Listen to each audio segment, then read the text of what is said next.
Welcome everyone to another episode of the Terrain Studio. I'm your host, Sean Morris. Today on the Terrain Studio, we're going to continue work on the Kashyyykp tree. Since our last time that you saw the tree, we worked on the upper portion, which is up here. I just switched the camera angle here just because I think it's going to capture the most amount of action. You're also going to notice that as I back the tree up, it's got a little bit of a different profile here. We have started to carve and shape some of the tree trunk. Let me just move this monster here. So as I hold that up to the camera, you're going to notice that we have some shape here. Now this is again just crude rudimentary carvings. We're just using the hot wire foam cutter to basically just cut down the geometry of the tree and get it to a nice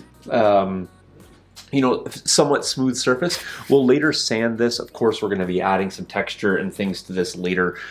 So it's not really important that we get every single clean line or sharp line taken off here. Basically, what we're trying to do is profile the tree at this point. So I wanted to work on the bottom just so I could actually show you what some of this would look like. Here you'll notice that I got up to this point and then it starts to kind of form into that step-like fashion. We also have the top of the tree that we need to work on here, so let's just do a slight adjustment. I'll pan to the top. Bear with me there. So as we look to the top of the tree, we can also see that I added the four branches, if you will. So they kind of go off in the directions that we discussed. Here, one coming off the middle. There's a little platform right here. Kind of two going off here. This is obviously a little bit more pronounced. This one's a little bit more subtle. And then if you come around here, there's not really a front to the tree. But if you're talking about the protrusion here, we have a branch that's made to match that. So you can see here that we have quite a profile done on the tree. So in terms of shaping and carving, it's not that difficult. It actually takes shape pretty quickly. So what I'm going to do is I'm going to kind of work on this middle section here. Let me just rotate the camera around a little bit more for you guys. There we go. And so I'm just going to do a little bit of work on camera. I'm not going to obviously finish up the tree. It's just a little easier if I can work and not have to talk the whole time, but I will narrate this piece. So for a tool, what I'm using here is it's a hot wire foam factory foam cutter. They're kind of expensive and they're not really well crafted. It's kind of like cheap plastic. They do make very good tools. They do make professional tools as well. This is definitely more in the hobby range. Had I known kind of the difference, I probably would have splurged for the more expensive ones. However, the kit itself was $350, so it's not like these were like a few bucks or like a dollar store item. They definitely were expensive. However, I'm not really super pleased with the quality of them, and maybe I just didn't get the best one for what I need it for. Maybe I'm using it a bit more than the average user, although I haven't used these very much at all. A couple things I don't like about it is this one is supposed to be sort of like a hard line. There's a little bit of a guide. They don't sell you the guide in the kit that I bought, even though I thought was the kit that included everything. So I end up having to like hold it out as I'm cutting. The knife that I had, the 9-inch knife, it was really good, except it sort of bit the dust quickly. I've been waiting quite some time to get a new tool from them, and I'm not trying to make this an anti-endorsement video. They do the job. Just a couple things I was displeased with. So if you're looking for tools, you're probably going to need a hot wire foam cutter. However, just keep in mind that maybe only buy the ones that you need, and maybe if you're going to use it a lot, get a more expensive one. And again, this wasn't cheap, but there are other brands out there, and so if it just looks like this, go for a cheaper version. It's probably going to do just the exact same thing as this one. So what I'm going to do is start shaping this. I basically learned to use the tool, so I kind of have this weird grip. I just keep my finger pressure out, and basically what I'm doing is shaving. Weird analogy. However, if you've ever got a donair, this tree trunk looks exactly like the donair meat to me, it's a coincidence only that I'm actually shaving this kind of like you would shave meat off a slab. And the reason that I say that is you don't want to cut in and try to take out large chunks. You want to keep working progressively down to get the shape that you want. So you're going to notice right away, the first thing I'm going to do is I'm actually going to take off the sharp corners. I'm going to take these off and I'm going to start rounding this piece out. I'm going to have a little bit of a transition to do here, and I may even transition and start working on one of these for you on camera. So without further ado, let's get going. One nice thing about these tools I do know is they heat up exceptionally fast. So this will be ready to start cutting here almost instantaneously. Do this in a well-ventilated area. I'm not going to do a ton of cutting tonight because it is fairly stinky, and you can see already the smoke that kind of billows up. So typically I'll have the window open there. I'm only going to do a very few minutes of this, and we'll kind of keep that smell down. So here we go. And I could wear a mask, but it's hard to talk with a mask, so I'm going to have to just endure.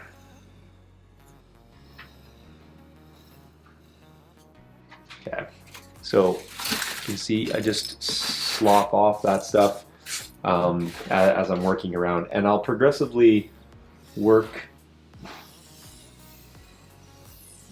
from left to right here.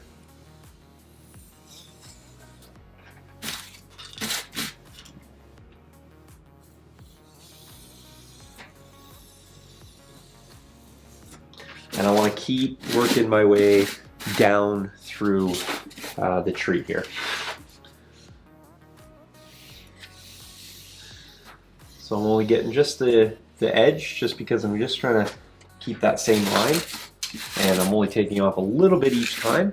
But the more and more I keep that angle, the more and more meat, if you will, starts to come off. It's not a super messy process either. The foam actually crisps up pretty substantially just with the heat, so it comes off quite nicely.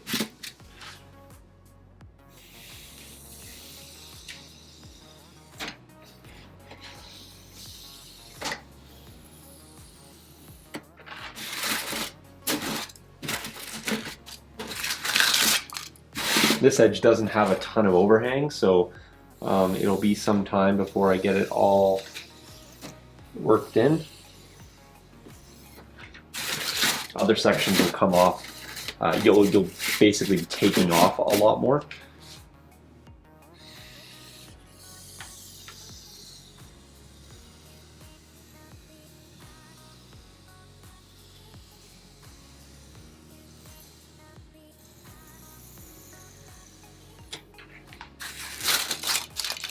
You notice there that was a bit more meat.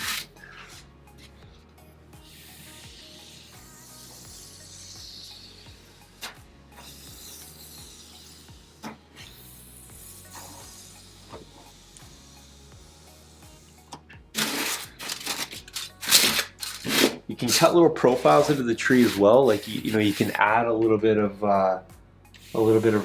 variation into the tree just to give it a little bit of character as well.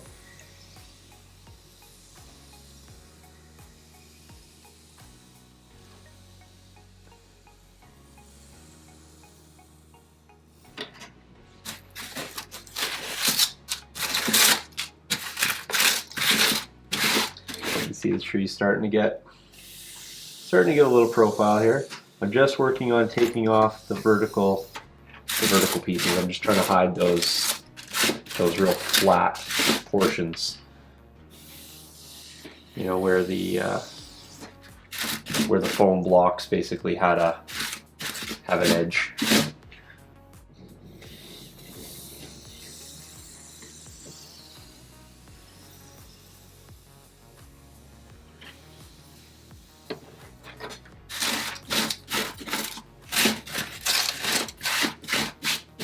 Let me just turn this off for a second, turn this in profile, and you guys can see this is kind of what we've created there. So we've taken an otherwise real sharp look.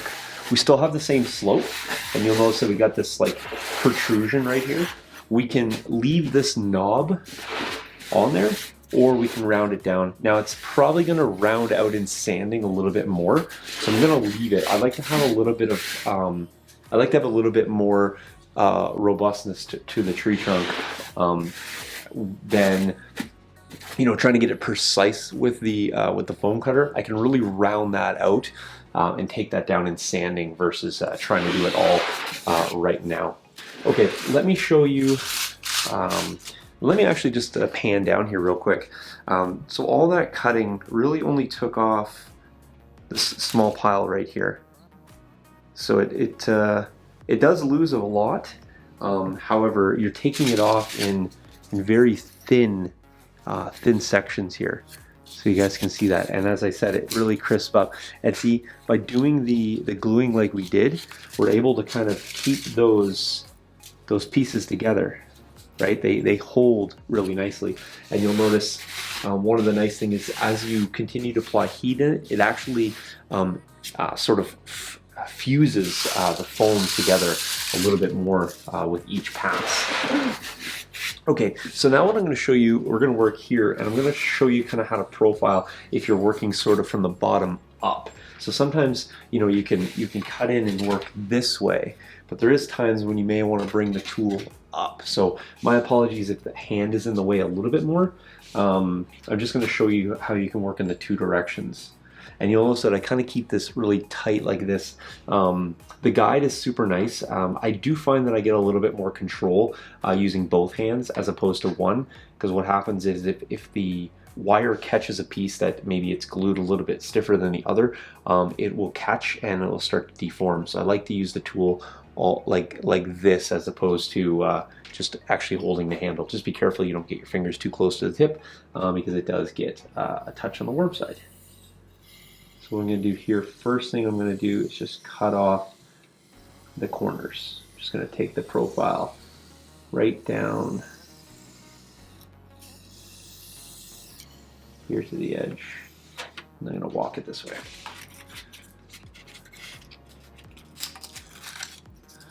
There you go. So that puts a hard line right here, but I'm going to continue to sort of cut away at that as I move around here.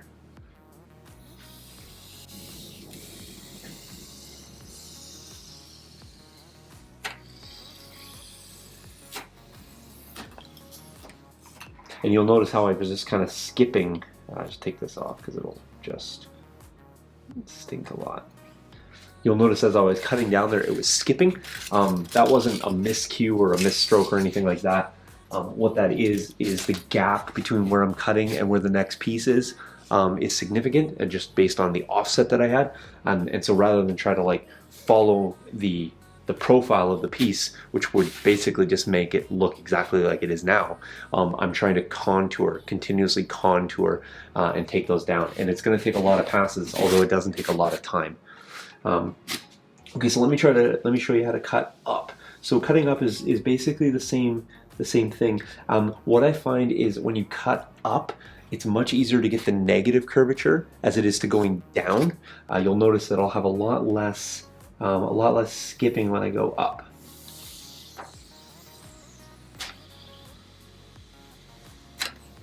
I still have the skipping, but I'm cutting it in a much steeper profile. When I'm going down, it's hard to gouge in because I don't want to undercut. When I go up, I can really keep the profile nice.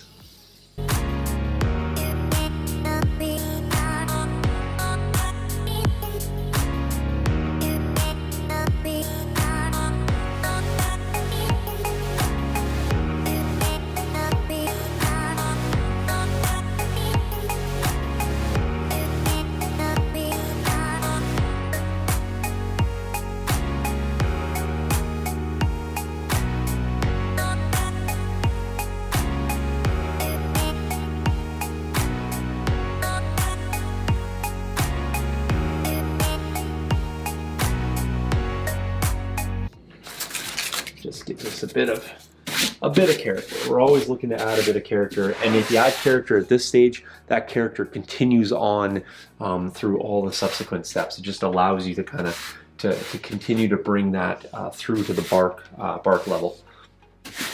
All right, it's looking pretty good here. Let me just turn this thing off because it'll continue to smoke. It's actually, the tool itself isn't smoking, it's just the residue that gets on there. And so that's really what you're kind of seeing. It's not the tool itself. So you can see here we got, you know, this is obviously an unfinished profile. Unfinished. Rotate around here. We're starting to get that. You can still see the lines, of course.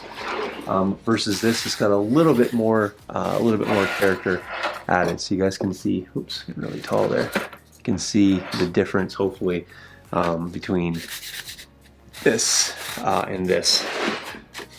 So let's just do a little bit more here. Just trying to see where I need to work. We're gonna have to bring it up to this bottom section, but what I'm going to do is I'm going to profile off this edge right here.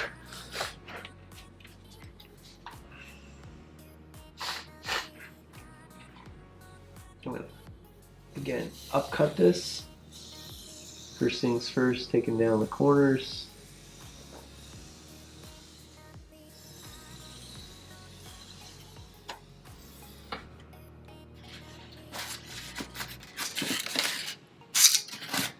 Slop off all those.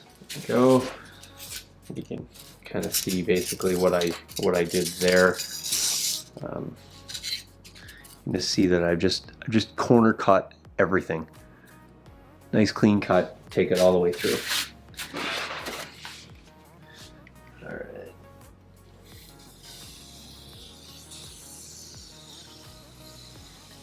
I'm gonna continue with that same profile. I'm just gonna cut a little bit deeper.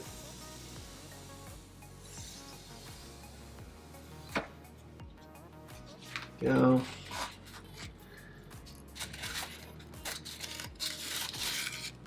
Again, so thinner profile, but again, still shaving off those corners. Puts a nice little curvature in there.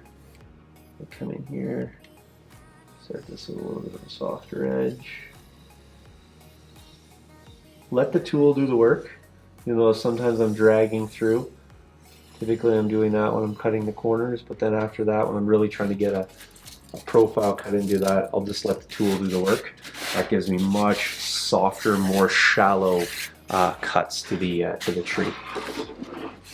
All right, let's gotta basically cut this entire edge off.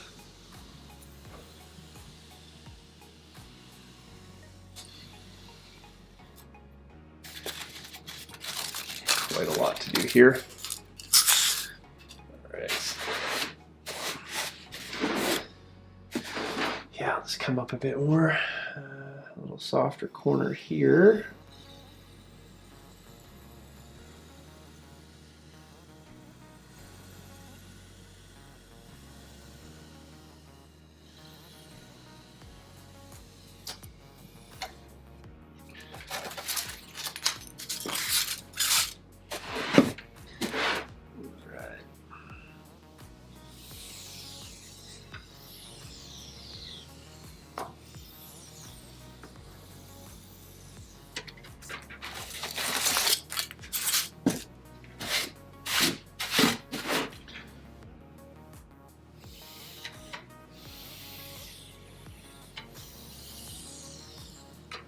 So pretty aggressive steps right here.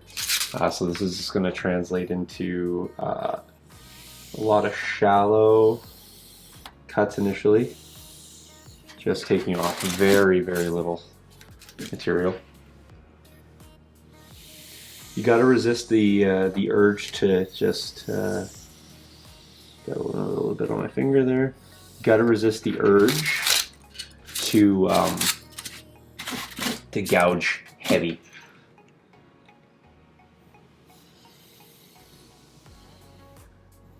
Just be patient, keep your profile.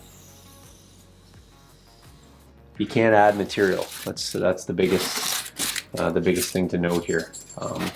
You can take it away gradually, Once you make that cut, you're committed.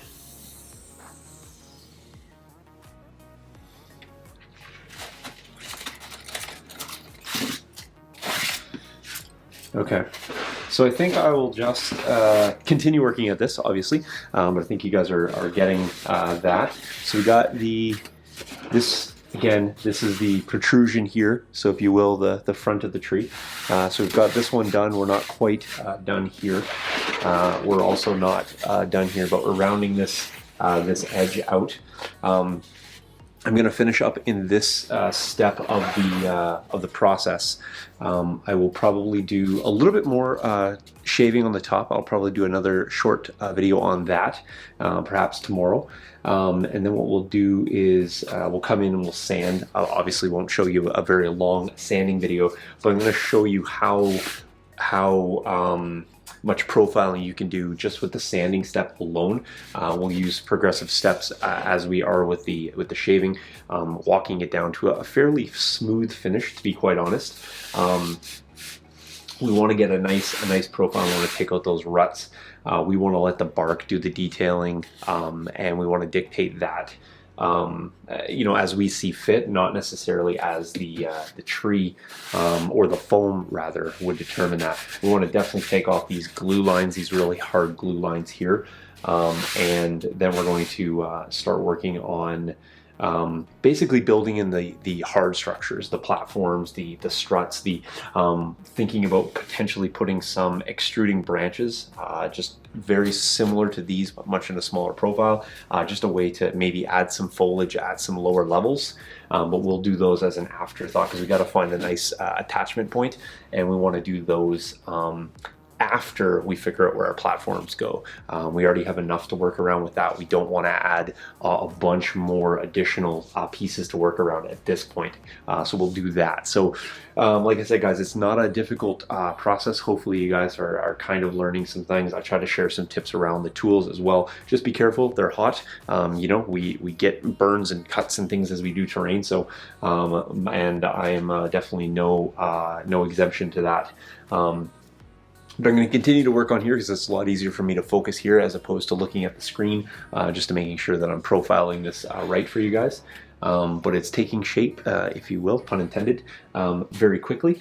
And I think we'll be probably, like I said, I'm away next weekend, so you know, weekends are obviously big hobby times. I can get a lot done, but I don't think we're going to be too far out to seeing this tree sort of ready for next steps here in the few weeks, if not even shorter than that. Just depends on how much you know, work time I can get at it. I'm definitely hoping to have it all profiled before I leave on Friday, and then we'll start working on the structures. Basically, this tree is half a table, so if you can kind of use this as the gauge, this is definitely the least amount of work. I do want to show you guys one more thing, actually.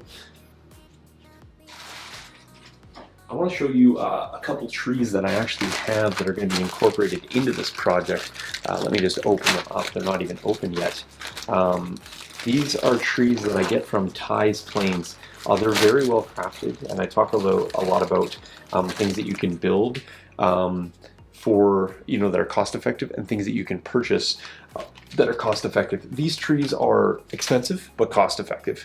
So you see they're really large pines. They're really nicely profiled. So these are actually going to be featured in and around the bottom of this. I also have these sort of redwoods. They're actually similar tops with tree, more of an exposed trunk. So they're actually going to kind of profile the bottom of this. So they'll be in our rocky hills and our backdrop, just sort of adding a little bit more greenery, a little bit more height. It'll look really weird if it's like beach and tree. So I want to use these as sort of our mid-ranged. They're tall. You know, this is again our Dooku model. You can't see. There we go. Next to the tree. So they are large. But they will profile quite nicely. So just wanted to kind of show you guys that this stuff's waiting in the wings. So a lot of these elements are kind of done, so I'm going to save some time on these. But yeah, as I said, thanks for coming to check out this step. Hopefully, again, a really boring, redundant process, but I've talked about that lots before ad nauseum, so I'm kind of boring and redundant myself. But hey, to each his own, I guess. But thanks for watching, guys. I will catch you guys in the next video. I will get at least one more this week, probably two. I'm going to try to do that so I can make up for the weekend. And I do appreciate comments and all of that. The Patreon's growing, so anything you guys can do to sort of spread the word or support that, I greatly appreciate. Your support is enough, of course, so don't feel obligated to do that. But if you do, you know, are inclined to share or tell a friend, that's fantastic. It just helps me, you know, stay motivated, stay inspired, and just kind of keep putting out cool content. So till the next video, guys, thanks for watching, and I'll talk to you later. Cheers.